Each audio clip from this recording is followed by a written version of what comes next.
of a sudden. Let me see if I can go back.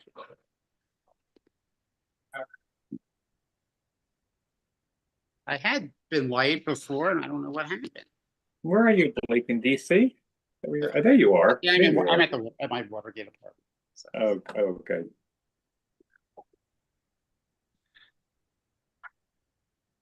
Let's see. I'm here at the beach where it's Well, I'll do this. rainy and dark. Get the natural sunlight.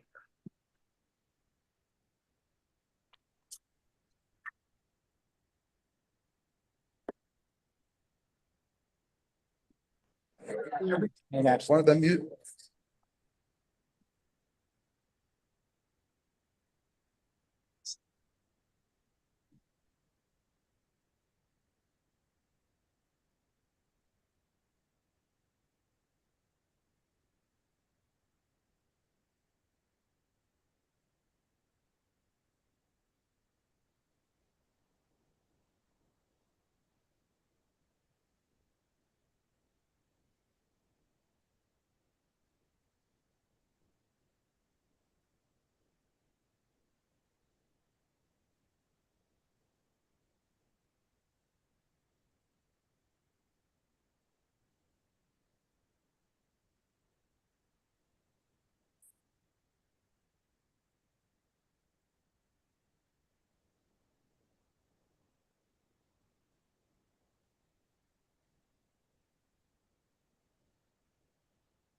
Take care of this.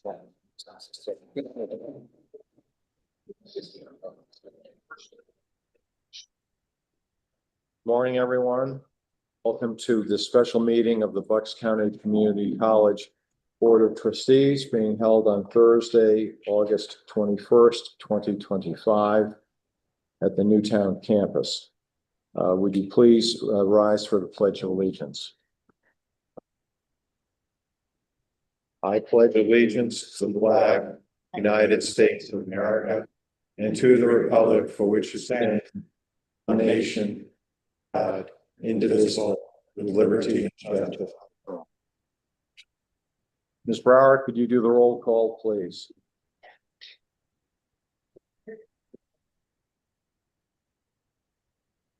Sarah. Jim Dancy, Sure. Rhoda David, Present.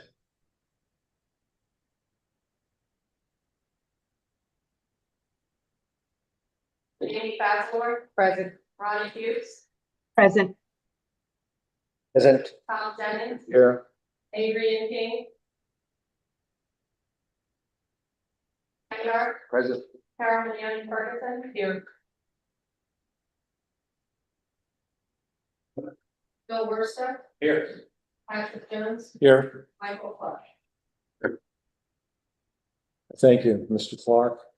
Prior to the meeting, the Board of Trustees held an executive session.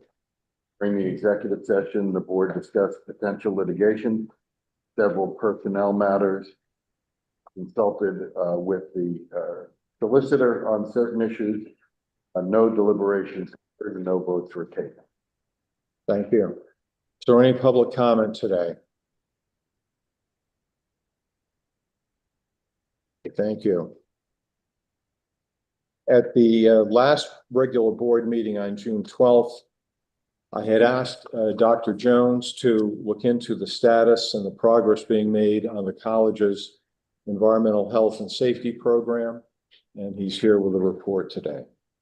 Thank you, Chair Jennings. As you directed me to look into the comments that were raised last meeting and to report back on the status of our work in mitigation, environmental assessment, testing, renovations, we engaged an outside expert to give us a third-party expert opinion. At this point, I turn the floor over to our Chief Operating Officer, Michael Harris, to introduce that individual.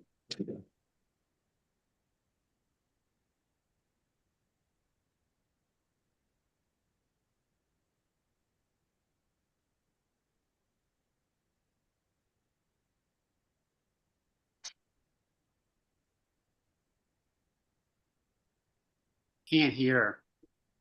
I'm sorry, thank you, President Jones, Chairman Jennings, and members of the Board of Trustees. Can you hear me okay? Yes.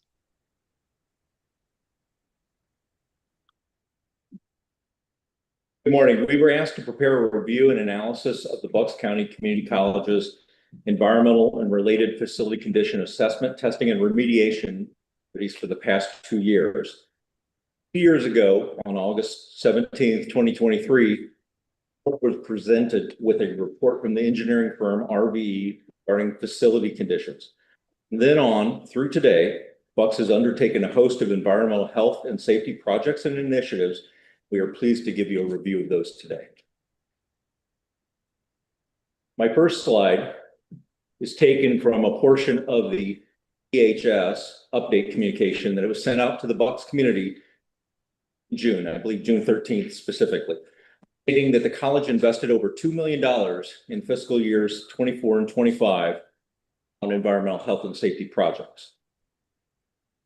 For example, next slide is also taken from that June communication, confirming our intention to invest another $1.5 million in this current fiscal year on additional projects and initiatives. I'm pleased to tell you that many are underway, completed, or in the planning stages. The next slide shows you by fiscal year and by building the projects and improvements that have taken place or are planned. There's a lot of detail on there, but these efforts include environmental cleaning, mechanical system upgrades, roof replacements, flooring replacements, among other activities. Next slide shows the extent of professional testing and retesting that was done for radon, indoor air quality concerns, and lead in drinking water by locations. It's safe to say that every building on campus has been tested at some point in the past 2 years. Our charge was to bring on an outside professional firm. Our charge was to bring on an outside professional firm with expertise in environmental health and safety to conduct an assessment of the efforts between 2023 and 2025. I am pleased that we secured the firm Occupational Health Consulting Services, OHCS, to engage with Bucks on a 2-phase initiative. Phase 1 is an assessment of recent initiatives, which includes a review of the July 2023 to July of 2025, all the initiatives and projects that Bucks County has undertaken, Bucks County Community College has undertaken, an assessment of the test procedures and test results with regards to best practices and national standards, to address the concerns voiced at the Board of Trustees meeting on June 12th, 2025, and a presentation of the summary assessment report to the Board of Trustees, which we are now doing, and concludes phase 1. Phase 2 of their work will be to remain as an environmental health and safety technical advisor to us. They're going to review our procedures and policies and priorities, They're going to recommend best practices going forward. They're going to advise and assist in the establishment of an occupational health and safety office within the operations division. And they're going to provide objective and scientifically based assessments, interpretation, advice, and information and communication to all stakeholders. So we will continue beyond today, and we will start this immediately, working with Jerry and his team on standing these up. I will note that we've already begun the work and will actively undertake these initiatives with more announcements to come shortly. The next slide, please. The team for this phase of engagement was Jerry Roseman and Susan Gabreski. And if you'll indulge me, I think it's really important to provide their professional backgrounds and experience for your understanding. Jerry Roseman earned his Master of Science degree in Occupational and Environmental Industrial Hygiene and Science from Temple University. He has 44 years of professional experience. He's the president of OHCS. He is a site inspector and industrial hygienist for the New Jersey Department of Health Division of Epidemiology and Disease Control. He is the health and science advisor to the Philadelphia Federation of Teachers, most specifically the PFT Health and Welfare Fund, and has been doing that for many years. He is a technical advisor and expert for the City of Philadelphia, OSHA, EPA, NIOSH, CDC, the National Center on School Infrastructure, the NAACP Legal Defense Fund, and 21st Century Schools. He's a longtime member of the American Public Health Association, the American Conference of Governmental Industrial Hygienists, and the International Society of Indoor Air Quality and Climate. He has also taught occupational environmental health and safety courses and workshops at Penn State, Drexel, the University of Pennsylvania, and Hahnemann University, but not recently, right? So Susan Gabreski, in terms of Hahnemann, I'm sorry, that was Hahnemann. Susan Gabreski is our project manager, more than 25 years experience in public policy program development. And she was appointed by Mayor Jim Kinney as the first community schools director for the Philadelphia Public Schools.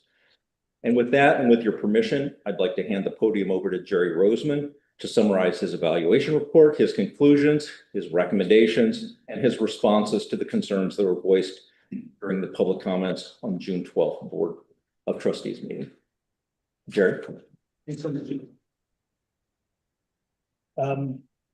And thank you to the board for allowing me time to address all of you here about this. I know this is an important issue, and I'm going to apologize a bit upfront for what might be a little bit more of a wandering and meandering approach.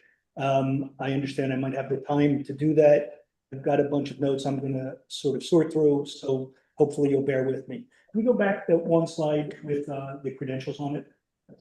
I don't want to, there's no kind of puffing up of anything here right now, but I wanted to highlight a couple of things that I think are specifically relevant to the situation being faced here in my background. I sometimes think of myself as a little bit of a unicorn in this environmental science field because it is a very broad field, and a lot of my work has been in situations like this, where I'm working either with and for direct and near direct stakeholders, or I'm working with organizations, some of which are here, advocacy groups. The 21st Century School Fund, as an example, is an organization that advocates for more money to fix facility conditions in schools across the United States. And they and I are working with the National Center on School Infrastructure, a DEP, or U.S. Department of Education funded effort to provide information to facility managers at the state level, at university levels, and at K-12 school levels, so they can address issues of environmental and facility condition kinds of problems that are pretty prevalent. So I work with that center. I'm working these days with the University of Pennsylvania's Research Center for Children's Environmental Health, doing translational science work with asbestos kinds of information and documents that are produced by the School District of Philadelphia and then are distributed to parents, to staff, and just publicly generally, where people are very concerned about the hazards of these kinds of conditions And the work that I'm charged with doing is trying to help find the path to explain to people in lay language and in ways that are understandable. When is asbestos dangerous? It's a dangerous material. When is it not dangerous? It's with us everywhere. And how do we handle that kind of stuff? I've been doing this kind of work in this setting that I'm describing for a long time. And I really care about this work. I care about these conditions. And it's something that I think is really important. And people are often frightened about the presence of hazardous materials in spaces and the conditions in spaces and their experience with those. And so I take those things seriously, but there is a way through this. And I think that one of the main recipes for success, which is what kind of makes me particularly interested here, is the collaboration between the managers, the leaders, the people responsible for the stewardship of buildings, and the people who are in the buildings. I often find that without doing that kind of navigation, it's very hard to have real success. And I think as well that, the kinds of efforts that I'm seeing here fit my own worldview, which is kind of kind of an error on the side of caution, precautionary system idea approach, principle approach, which is you really want to address these things as proactively as possible and not get like stuck, not ever being able to move forward to deal with them. Those things are not, in my view, inconsistent. And the last kind of point I want to make here is that my 44 years of experience has brought me into thousands of work sites. I've done, literally 2,000 plus inspections in that period of time. And I've collected air samples and surface samples, and I've testified, and I've done a lot of things. So I have my hands on these things. And I want to say that, in none of these kinds of settings is there an absolute about kind of anything. That is, right now, to bring this kind of home, like on a very personal level, I do not detect mold in our house. But my wife in the kitchen does. She's able to smell what she thinks is some moldy kind of odor in a kitchen wall. And she's not wrong. I don't detect it, but you can have conditions like that. And I think you probably do in some places and have, if not now, where these things are sort of serious and not serious. They have to be addressed, but that's kind of the extent of it. And people do have individual susceptibilities, and that will come up here too. So when I've done inspections in the school district, for example, I was with an environmental director for the school district. We walked into the same area where there actually was mold everywhere on surfaces. You wouldn't stay in this area for any extended period of time. It was okay to evaluate it. But I walked out, I didn't feel ill in that setting, but my colleague felt very ill and he left. So individual susceptibility plays a role. The extent of the exposure profile plays a role. And this is kind of where I live. It's in that kind of space, and I think that's going to be important here. Can we go to the next slide? So I just, here as you're looking at this slide, I want to kind of talk about a set of information that I think is important to understand here, to sort of set the context. And then we'll dive sort of deeper into this. There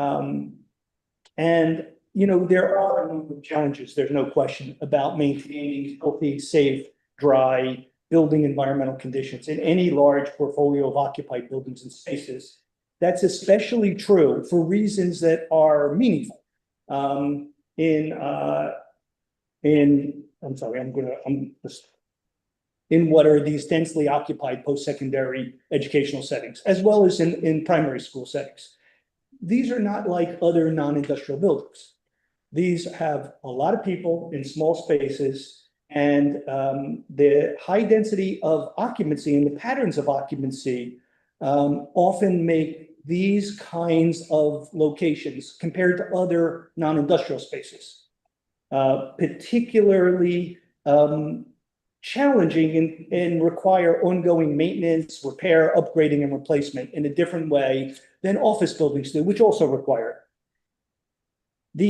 The large concentration of people in these buildings taxes the building systems in all kinds of ways, especially placing increasing loads on HVAC kind of systems, but also requiring frequent and necessary ongoing maintenance, upgrading, repair for things like roofing, which you experienced, flooring, which you've experienced, interior finishes, and plumbing. These are ongoing issues that are the responsibility of the institutions to take care of, and it looks like you've been doing a lot of that. But that's an ongoing kind of a situation. It needs to be highlighted here, I think, as a lead into talking about some of the health, safety, illness, symptom kinds of things that we're going to talk about. That while in industrial and construction settings, there are serious chemical, physical, and biological hazards present, that is, that's really not the routine profile that we find in these kind of non-industrial settings. That's a good thing.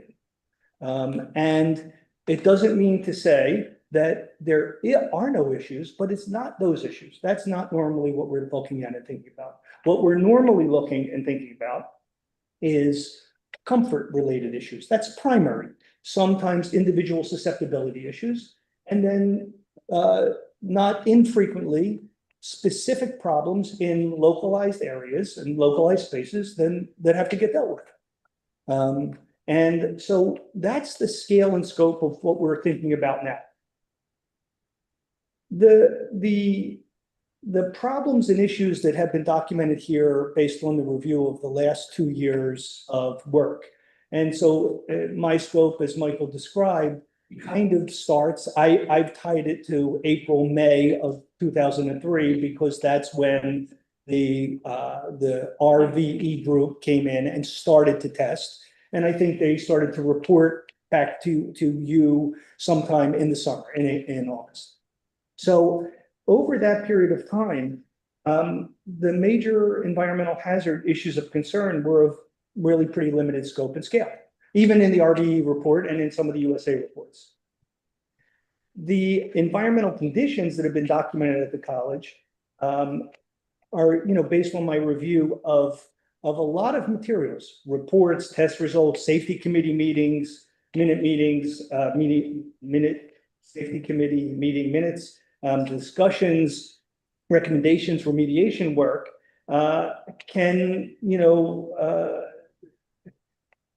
are really kind of indicate that there has been extensive work done, and that work has really minimized problems in a pretty effective way.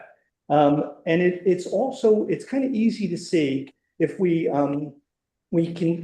look at the major problems that have been addressing over this period of time, which includes radon and mold, for example, that the kind of conditions here, again, unlike the industrial environment, are symptoms of facility-related conditions. So we're not bringing chemicals onto these kind of sites and working. Radon might seep into low-level offices and spaces through cracks in foundational flooring or walls, or where there are some ventilation related kinds of issues and limitations. If you have positive pressure ventilation pushing out and you filter the air, you may not have radiant problems, something that's with us at all times. Mold, another common issue that you've been dealing with, like radon, something part of our natural and everyday environment, can become an interior building hazard when HVAC systems and other systems of that kind are unable to adequately control temperature, humidity, and where there are elevated levels of moisture from leaks and condensation. So I'd like to now take a look at some high-level conclusions that we came to in looking at the document review. What this slide is showing, just hang on to it for one more second, is just something you'll see in the report as well, kind of the factual basis for what formed the set of opinions and conclusions we came to. So next slide, please. So this slide is clearly saying that the sampling data and results that I was provided with and took a look at were in almost all cases within what would be acceptable and normal and expected ranges. So you had some small number of sample results for mold and for radon that were elevated. They were in localized places. They were not campus-wide. And the reports and the recommendations that were received by the college from the environmental consultants were reflected that. So this is sort of our first high-level conclusion. Next slide, please.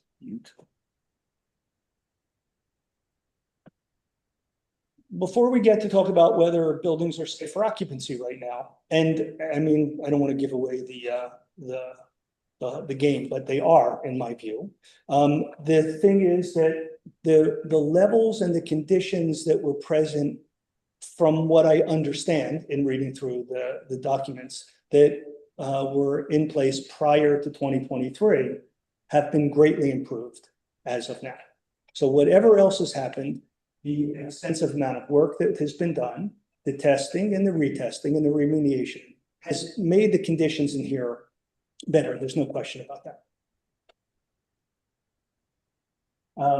And let's take a look at the next slide, please. And here we're talking about whether these buildings are right now safe for normal and routine occupancy.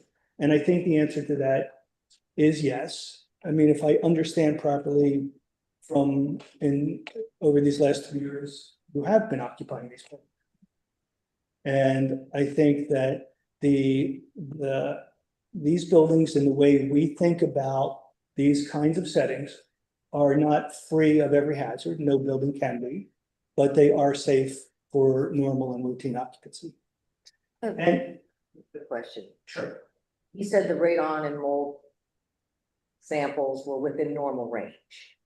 So my question is, compared to other schools, where you just go by schools, for example, what percentage of those schools are within normal range? Do all schools have this? Well, you know, I want to say something that's more general about this, but I'll address this. So a lot of times there is no testing done in schools for radon in many parts of the country and in many locations. So, you know, the EPA standard of 4 picocuries is a very good and a very stringent standard, which is a good thing. It really is a precautionary standard.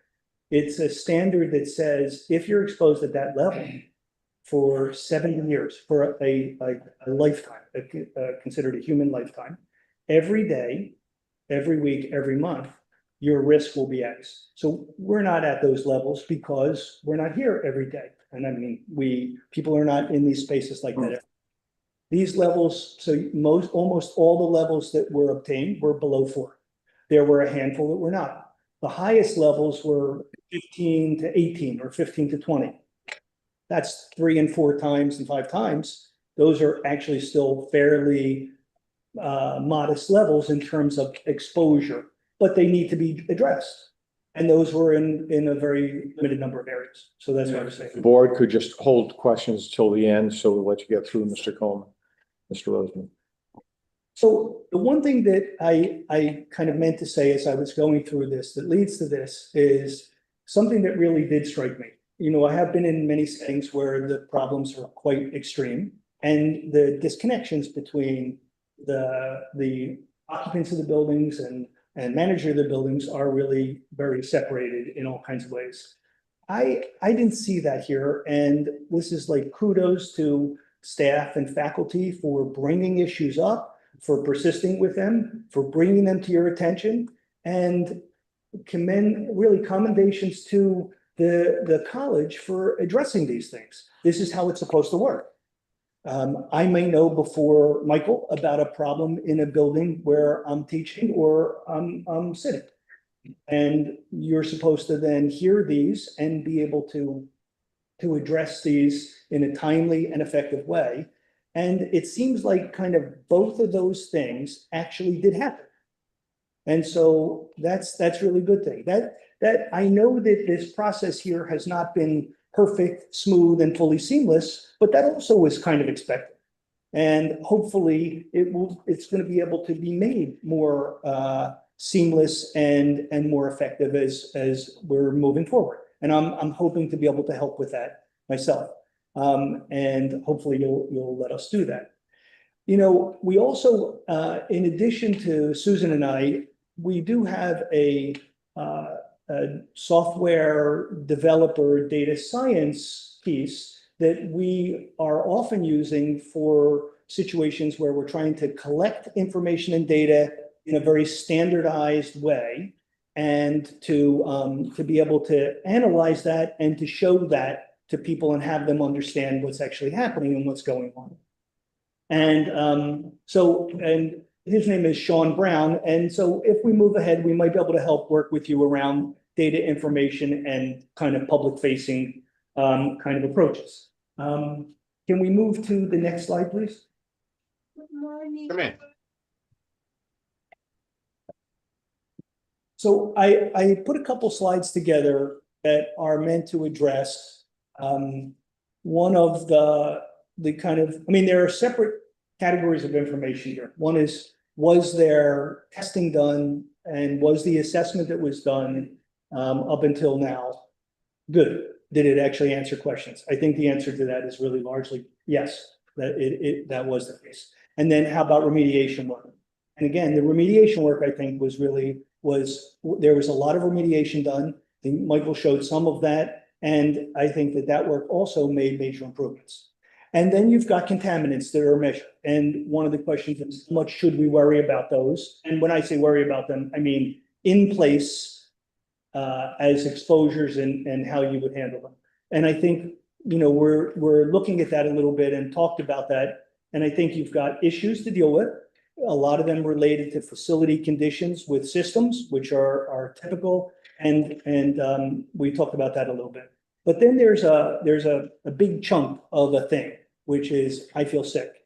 Something happened, or we found something. And what's the connection between those things? How do you connect building issues, exposure types of issues, and health symptoms and illnesses together?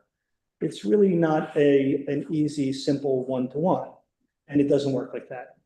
As I said, when I walked into a very heavily concentrated mold situation, I may not react and you may react.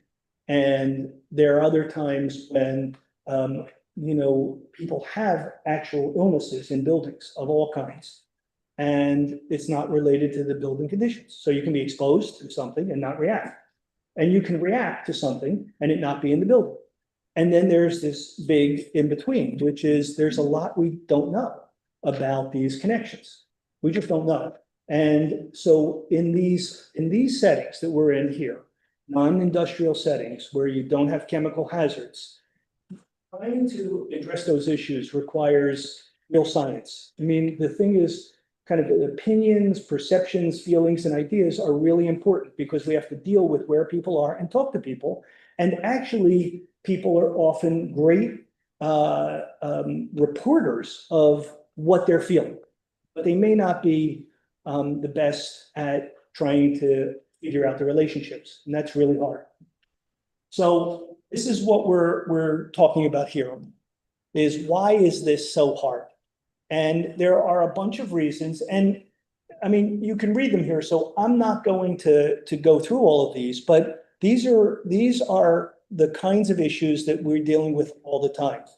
We sometimes have cancer clusters in buildings, meaning that within a group of this number of people, we have more cancers than we would expect to in this size group.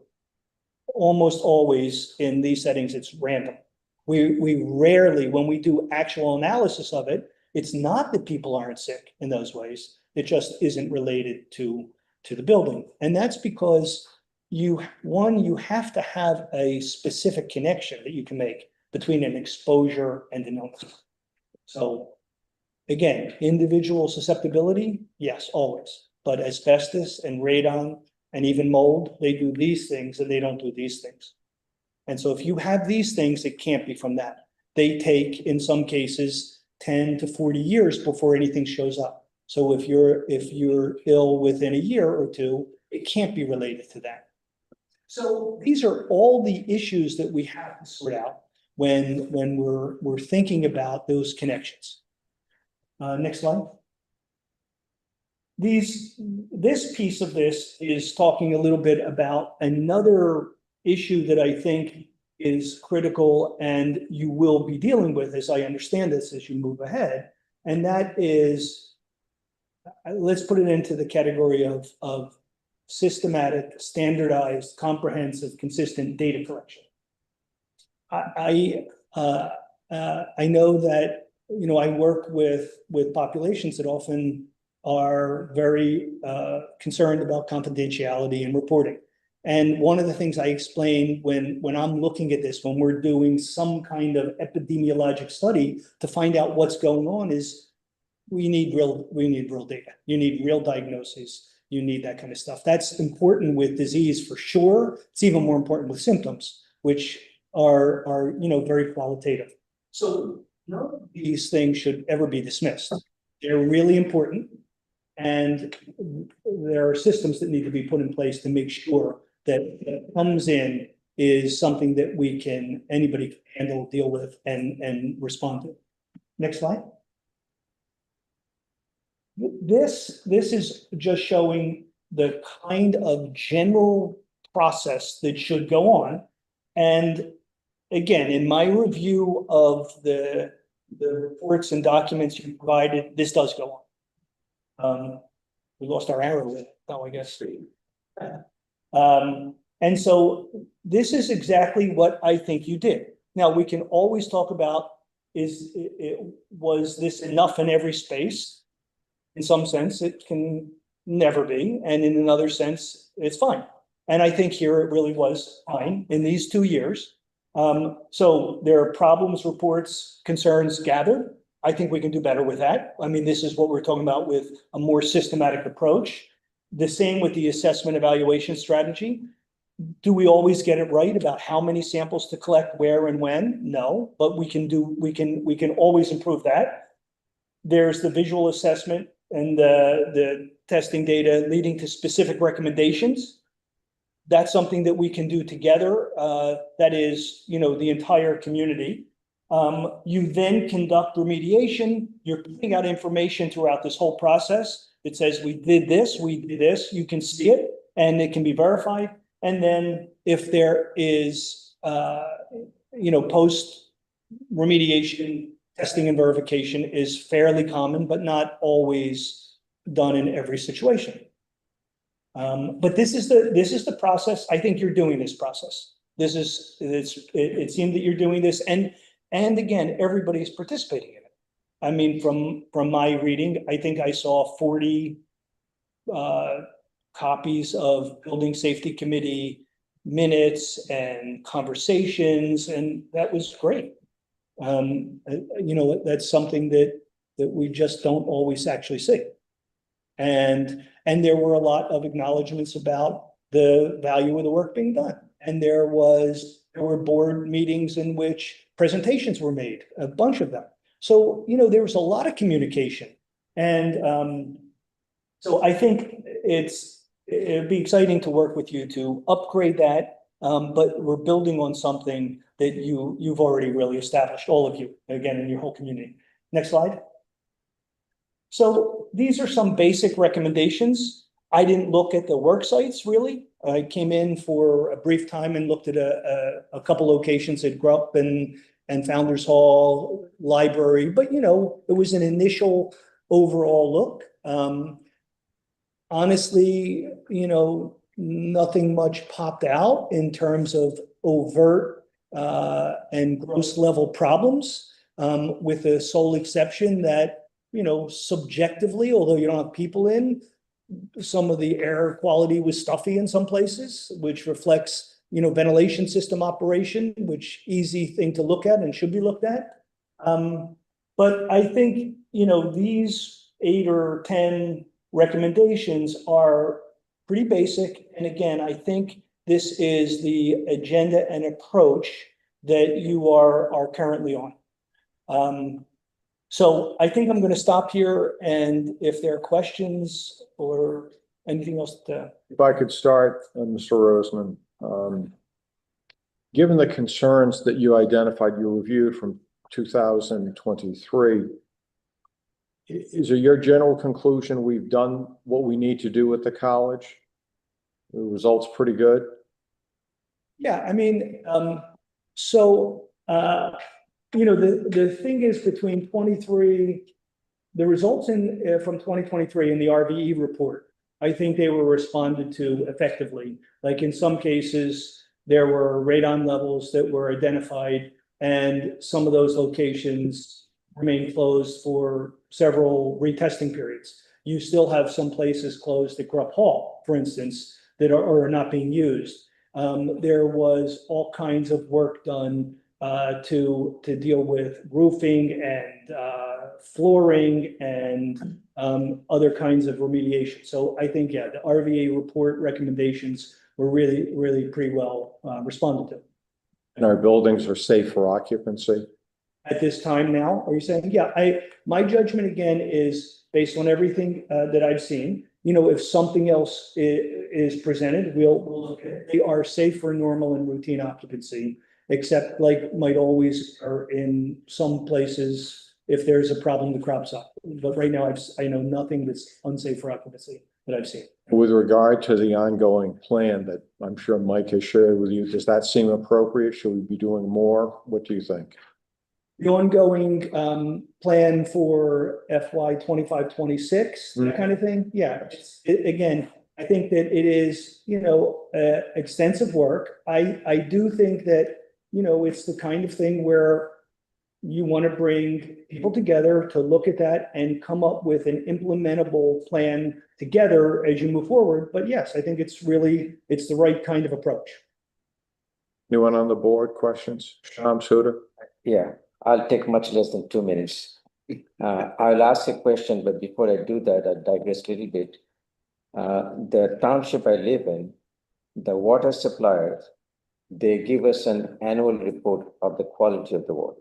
And in that report, they give all the elements that the EPA requires us to fulfill.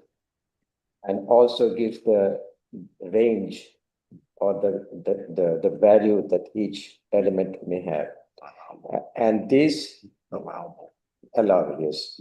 And this supplier not only fulfills those, they do much better than the EPA requirement. And also, they also include some of the elements or chemicals that the EPA does not require to be monitored. Now, given that background, you use the word acceptable level. Do we think we can do much better than acceptable level based on the example that I gave? If the acceptable level, say whatever the number is, say 10, we can do 5. And of course, we can do it, but I'm sure there's a cost involved. So can you give us some idea as to what we can do? My suggestion or, recommendation will be that we remain much lower than the acceptable level. So I completely agree, actually. I mean, I will tell you in my practice, for instance, I'm not, and again, I'm a little bit different than most of the practitioners in my field that are trying to make sure that OSHA or other levels are enforced. Those levels are often too high, and we often have the ability to go below those levels and to put in best practices. And wherever we can, we should do that.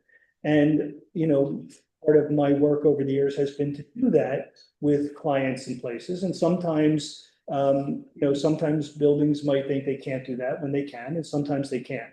But absolutely as an approach, I think everybody in here wants to be looking at best practices and lowest levels achievable. But, there are two giant issues, and you raised one of them for sure, which is time and money. That's in all honesty, it's not my issue as an environmental person. I want to see 0 on everything, but that's not practical. But the second is it acceptable?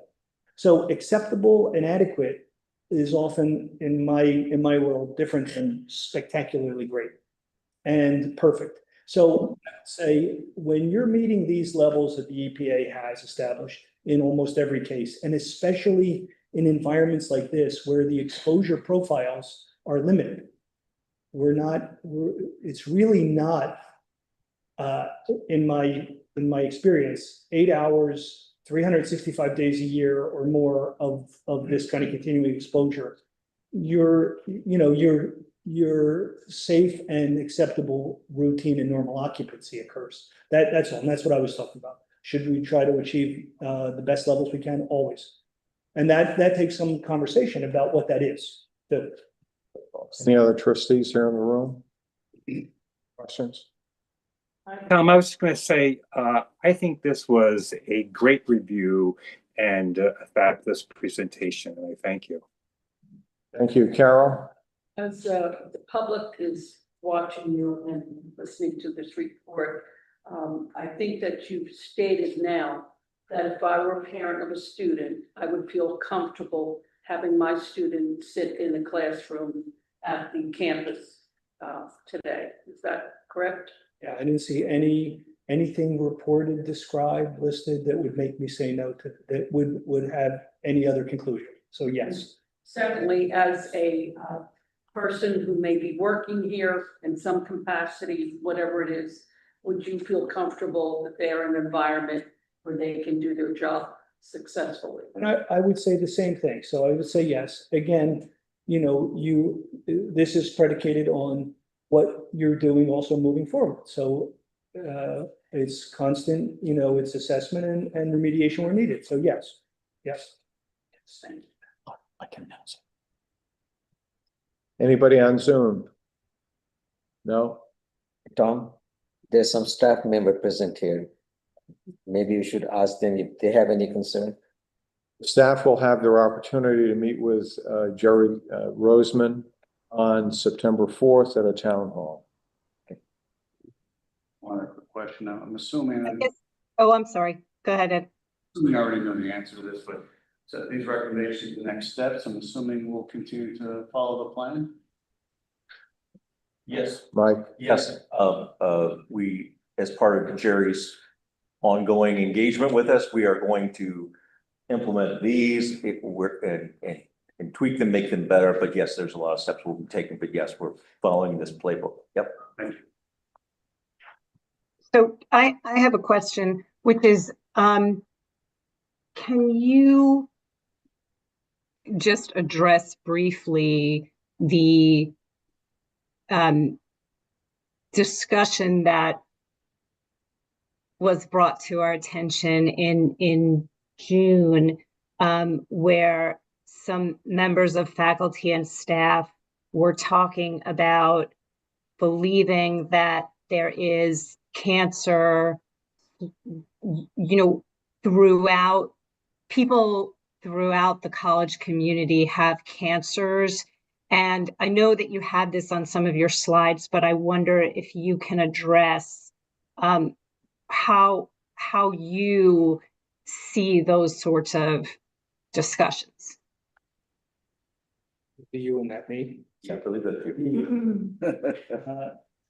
I think, the way that I addressed it is primarily that those kinds of things should and can be investigated. In order to do that, however, very detailed information is required. Sometimes when that detailed information is provided, this has again been my experience in doing this kind of occupational epidemiology, is you say, okay, we don't see a connection. That is, there are, when there are a number of diverse cancers spread throughout populations, different ages, different lengths of time, space, different exposure profiles, it's almost a prima facie conclusion that it's not building related. And where we're looking at, that's cancers are multiple diseases. It's not one disease. And so you need to be able to link up the source, an exposure source in the place that we're in, wherever that place is, and the particular cancer. The same is actually true for other kinds of illnesses. So there are things clearly that cause respiratory distress. And those may be temporary and that's often the case. They're acute, but not chronic. But they don't cause central nervous system problems. So like, I saw some characterizations of, headache or brain fog, confusion, lethargy, those kind of things are a whole different profile than respiratory illnesses. And some things like organic solvents cause those kinds of problems, but they don't cause respiratory problems. And some irritants cause respiratory problems and they don't cause those. So I think that at the current time, from what I've seen, there's not sufficient information unless there's more data somewhere else to make any kind of linkages. I think it's a good idea for that to be part of a process that goes on that says, hey, look, moving forward, this is the kind of information we need to investigate problems. And that's true with everything, whether it's a problem with the flooring, then you have to go look at it. It's a problem with symptoms and illness. So, I mean, that's the best answer I can give, I think, to that. Yeah, go ahead. Moving I have a forward, quick comment. my question would be, will you provide us, or how can we have some kind of schedule as to what we should be checking when, like 3 years from now, you should check the radon again. 5 years from now, you're good for the mold. Is there any kind of formula, or is that anything that you would be providing us so we stay on top of it, for example? I think so, and maybe Michael, is part of what I understand is, a larger sort of programmatic phase 2 approach, and I'm happy to do those kinds of activities with you, however they get defined as you move forward. Mike, do you want to say anything further on that? Yeah, add that I think in the last 2 years, we've been hopefully responsive and responding to issues. But what I would like us to move into, and the goal is to move us into a steady state, move us into an occupational health and safety protocol, and move into a routine, steady state of preventive maintenance, addressing issues as Jerry's been describing, and sort of most colleges have that, and we would want to do that, but sort of on the routine, if you will. And for the board's comfort on that, I think the key words, Mike, you mentioned, as a matter of routine, programmatic routine, not to be ignored for decades, but ongoing basis. Yes, that's the goal. Someone else on Zoom with a question? Yeah, I just wanted to thank this team for this report. I think it reconciles the comments that we heard from our faculty, their concerns that they raised, and it reconciles that we have done substantive work to get to appropriate and safe levels for everyone, but there's always going to be exceptions, as you point out with your wife versus you. But, and I think it's important to recognize these additional steps that we're taking to minimize and hopefully eliminate any negative exposures to our faculty, staff, students, and visitors. So I would just like to say, thank you so much for this work, Jerry and Mike, for your leadership. We will be, as Mike described, more and more of a steady state. You saw in the recommendations, we will actually be establishing an environment, health, and safety function as a permanent function underneath Mike. What that looks like remains to be determined, and we'll be working with Jerry on that. Jerry's, each trustee, you have the full report. It was in your board book. It is a 33-page report. This afternoon at 1 o'clock, an email is scheduled to go out from marketing and communications from me to the entire college employee community, where we will be announcing, well, first of all, they can download the report. Every employee at the college will have access to this full report. It's 33 pages. It's very extensive. And we will be announcing, as Chair Jennings said, that on September 4th, we will have a town hall in which Jerry will be here.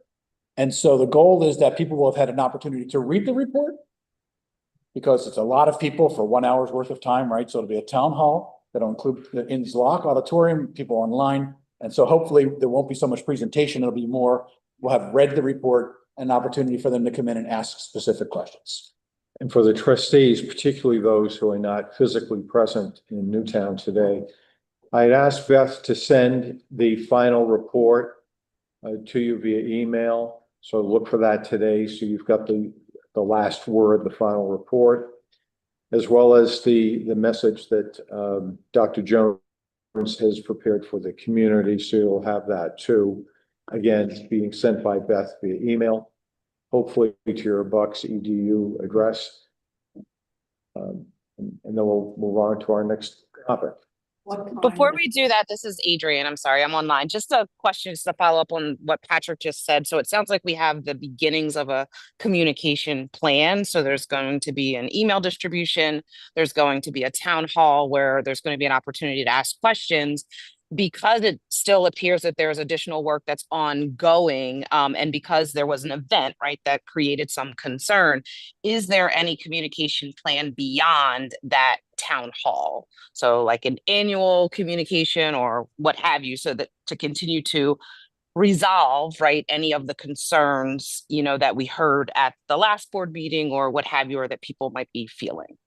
Yes, so also communicated in my message that will go out this afternoon is, for the past 2 years, so when this incident all started in 2023, the college stood up 2 ad hoc committees, a building-related illness committee and a building safety committee. Ad hoc committees by nature are short-term and narrowly focused. They've gone on for 2 years. They did a great job, but we are now sunsetting those 2 committees. And as per Jerry's recommendation, we will be standing up an environment, or I think we're calling it occupational health and safety working group. The working group is a standing group. That group, so first of all, there has been lots of communication over the last couple of years, and these committees were communicating with employees. But we will be standing up an EHS kind of function. We will be standing up this working group. We'll be standing up another website that's focused on this. So there will be a variety of communication tools and efforts, and the people who will be focused on making sure we're doing that. And going forward for our board meetings, Mike Harris is with us at every meeting, and Mike will include you early on in the agenda to give an update on these things. Understood. Thank you. If I could call on Ed Talkmajian to introduce the budget contingency plan item. Thanks, Chair Jennings. Good morning. As many of you know, Pennsylvania is currently facing a delay. The passing of state budget for fiscal year July 1st, 2025. This impacts a wide range of services across the Commonwealth, including school districts, county programs, public transit, and most importantly to us, state financial aid for college students. Some of the primary sticking points among lawmakers include funding levels for public transit, overall spending policies or priorities, and various proposed revenue measures. While the impasse continues, our executive team here at the college has been extremely proactive. Neil has developed several options to ensure we remain prepared and our students' education is not disrupted.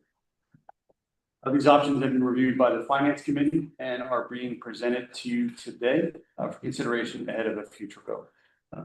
The Finance Committee has also asked Niels to itemize what those costs would look like based off the options that he's going to present. The draft resolution was sent to the board on Monday by Chair Jennings and was included in the board book as well. And thanks to Vince for just drafting that and revising it a little bit for this year. Two key points before I turn it over to Niels. I just want to emphasize, thanks to the foresight of our executive team, we are ahead of the issue. Any measures that we adopt in the near future is temporary until the state finalizes the budget. And with that said, I will turn it over to Niels.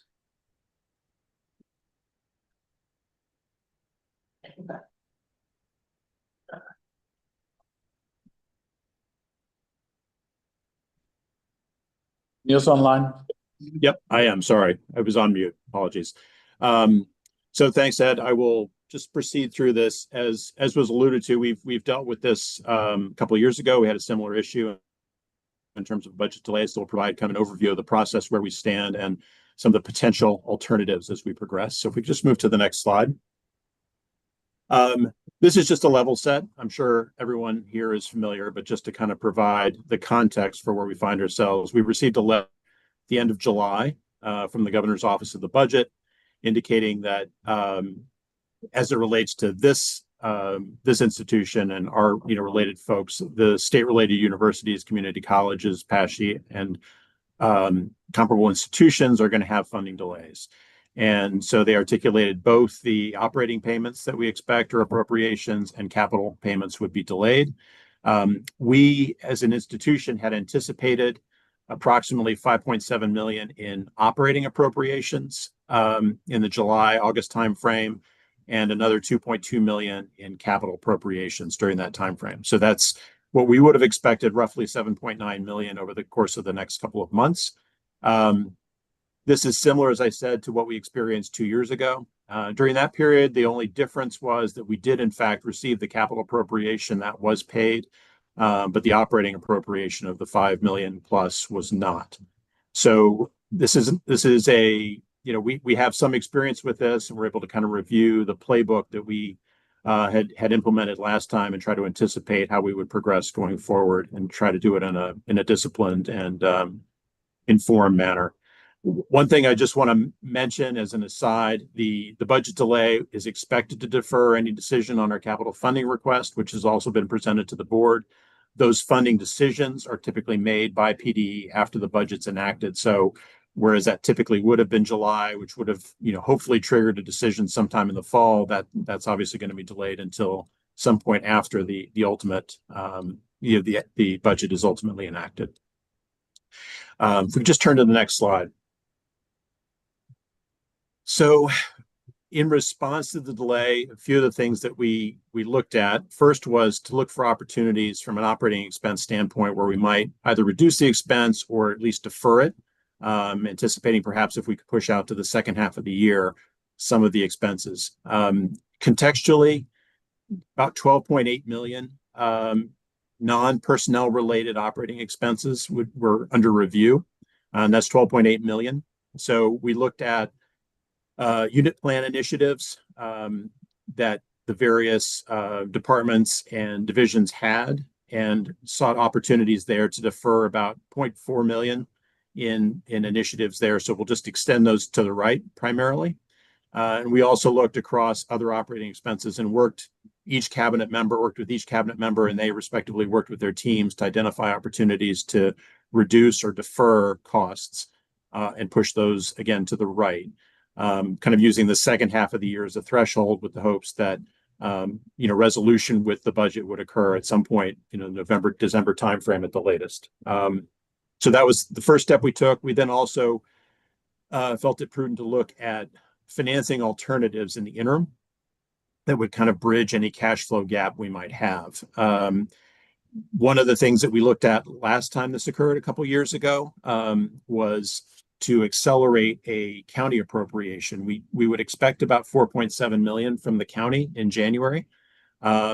One of the options that we're considering or would like to evaluate is the potential of reaching out to the county to see if we might be able to realize that sooner. So sometime in the fall, which would facilitate would reduce the amount that we would need to potentially borrow, et cetera, or look at other options. So that's one avenue for some interim financing. We also feel somewhat fortunate in that the college investments that are available have been built up a little bit since 2 years ago. So we have about 10.8 million that was available at the end of July, remains available. And that, again, we can draw down on those. Those are highly liquid investments, and we can use those to fund any gaps in funding associated with the lack of state funding over this period. As Ed mentioned, the cost of that is really a foregone investment or interest income or investment income, which has been recently roughly 4%. So again, those funds are typically money market. We've been getting about 4%. That $35,000 a month would be the monthly earnings on the full value. So some fraction of that would be forfeit if we were to draw down on the investment on our investments to fund operations. There's also an opportunity to pursue a revenue anticipation note. This is something we've talked about with our financial advisor, and these are notes that are wherein a lender will provide funds up to the amount that we would expect to draw from the state. And so in our case, that's roughly $7.9 million based on the capital and operating appropriations. There are a couple of options that we're going to evaluate. One would be to secure a line of credit and then draw down as required. That would typically be preferred in the sense that it would be less costly than drawing down the full amount. There is a fee typically that comes with that. But there may be instances where, we can pursue a lower fee or perhaps no fee if we can find the right accommodation, but we'd like to kind of consider that as an option as we look forward, and providing sort of availability over the next 6 months or, 4 to 5 months as we go forward that we could draw as needed. 0 to 20 basis points would be on the value of the line. So no drawdown assumed. And that's a monthly fee. So if we were to say the $7.9 million was our line of credit, we would expect to pay up to $16,000 a month for that availability. Obviously, once we draw down, then we would be paying interest on whatever we draw down, and that would be, again, this is all kind of conceptual at this point, but based on our discussions, we would expect approximately 5% would be the rate we would receive. And so if we were to draw down the full amount, that would be, $33,000 a month in interest on that. In lieu of a line of credit, or if that option doesn't materialize, we could also look at securing a loan. Again, the anticipated cost would be roughly 5% on the drawn balance and roughly $33,000 a month in interest costs on that. So in order of priority, or in order of cost to the college, obviously lower expenses, so minimizing the amount we need to draw down, possibly accelerating funding from the county, and then, foregoing interest income. And then finally, the most costly alternative, and probably the one we would look to defer as long as possible, would be the drawdown from a lender. Could turn to the. Are you gonna come up with you're gonna put everything down so we can see, we can compare, or, it seems like you did most of the work already. Or is there a final draft on this or something? Well, I think what we're looking at now is the alternatives as it relates to the funding opportunities. And so we'll certainly provide what that would look like. I mean, again, the pricing here is more or less done, but we'd need to firm that up, once we know what the true rates would be for the line versus what the actual cost would be for debt, et cetera. So we can certainly provide that, when it's time for that decision. Wanted to provide some indications here of the cost, but we'd certainly do that before we ask for any formal approval. And Niels, just for clarity, you're not asking for anything, nor is the board offering you anything today. No, that's correct. This is informational.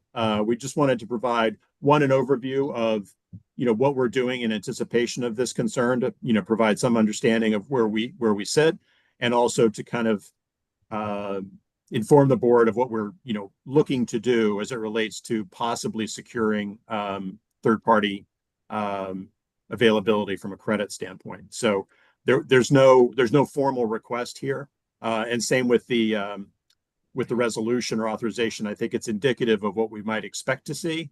So we're just trying to, provide full context and some transparency into the process, but we're not actually asking for anything at the moment. We did ask, Dr. Jones spoke to the chair of the county commissioners recently, and he's had the COO of the county start that process, or at least to look into it. So that's one thing that Dr. Jones followed up on after our finance meeting. Anything else? Well, there's no commitment at this point, but he remembered in 2023 that the college had requested earlier financing from the county, and was going to talk to the chief operating officer about looking into that. Any other questions for Niels? There's a couple more slides. I don't know if we need to run through these or if we're good. We presented to the board potentially next month. Yeah, so then it would authorize Niels and the executive team to take the action in terms of securing the funds that we would need. The finance committee, and then it would be presented to the board. Correct. Niels has 2 more slides. Yeah, go ahead, Neil. Sorry about that. No, that's fine. And these are relatively quick, just a little bit for context. So this first slide assumes no state funding as it relates to the appropriations that we discussed. And kind of illustrates what it looks like. And these are obviously forecasts, so they're subject to some variability as it relates to both timing and amounts. If we, we could see unexpected impacts or earlier than anticipated drawdowns, et cetera, but some rough idea of where we think we are. And really just, if we were to fund the shortfall from the state funding by drawing down on our investments and leveraging existing cash balances. And that's really what this slide shows you. And it suggests that by December, that's where it becomes most problematic. We think we could make do for the most part in the interim, but again, some cushion would likely be beneficial, just in case if there's any sort of unexpected cash outlays, or if the timing is off and something is accelerated a bit earlier, et cetera. So this is kind of a bare bones and self-funded process, but just to give some indication. The next slide is slightly modified, excuse me. So it shows county infusion. You can see the highlighted. So it assumes a county infusion or accelerated payment, and then it provides the benefit, if you will, of deferring some of the costs to later in the year. Now, the total that we've deferred is about $1 million, and for purposes of this, we've assumed, roughly $200,000 a month during August through December, 200,000 lower expenditures during those periods. So that, obviously, as you can see, then that implies a lower drawdown of our own internal investments. And we have a little bit more of a cushion as we exit the year. So that's what this is intended to provide, just a different scenario. Again, I think this is something we have the benefit, if that's the right term, of having gone through this a couple of years ago. So I think we have means and vehicles to manage this. So it's not something that we're overly concerned with, in the sense that we're in a more dramatic mode, but we are trying to be prudent and careful about how we manage this and protect the college finances through this process, particularly given the uncertainty about the timing of the solution. Again, last 2 years ago, I think the funding occurred in December, so we got the funding from the state in December, but there's no guarantees, obviously, of that, so we're trying to be prudent as we look forward. I think the next slide is the final, just a summary. So as both Tom and Dr. Jones mentioned, we approach county leadership as a recommendation for identifying the opportunity to accelerate the appropriation, and then again, not seeking authority to proceed with anything other than identify what alternatives may exist for it, whether it's a line of credit or a loan. And then obviously we would certainly come back to the board when we identify the optimal financial solution and seek approval for that. And then to the question earlier, we'll provide all the financial implications of that in terms of interest cost, et cetera, when those are actually formalized and we understand what we're seeking. So if there's any questions or any additional questions.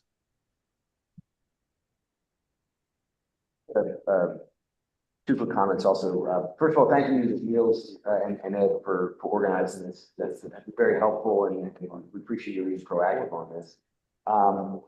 Just so the board's aware too, I mean, Niels and the college, we're going to be running against two parallel sort of time frames. One is other municipal entities in the county might have a similar idea with going to the county for acceleration of funds. So there's that. But then other public entities throughout the state are also going to be considering looking at RANs and things of that sort. That could also delay the process of DCD as they go through the approvals. There's a separate proceedings for these particular notes, a little less involved than a regular bond issue, but nevertheless, there might be competitors from the standpoint of just time. And so I think time is going to be the essence if this drags on any longer. So we should just be prepared to be nimble on this to the extent we can be. Thank you, Vince. Okay, Niels, thanks very much. Yep.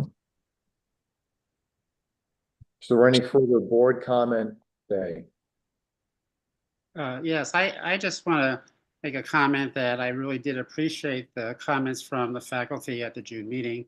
And I think the administration did a very good job in following this follow-up report, which demonstrates that we really have addressed these issues in a conclusive manner. I also appreciate that the college is making the commitment to do further work and working in a collaborative effort with the faculty and administration and staff to ensure that we minimize any remaining issues that we could possibly have. But I think it was a good demonstration that the administration listens to the faculty and then provided a prompt response.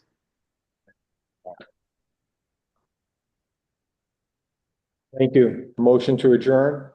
Again? Second. All in favor? Aye. Thank you.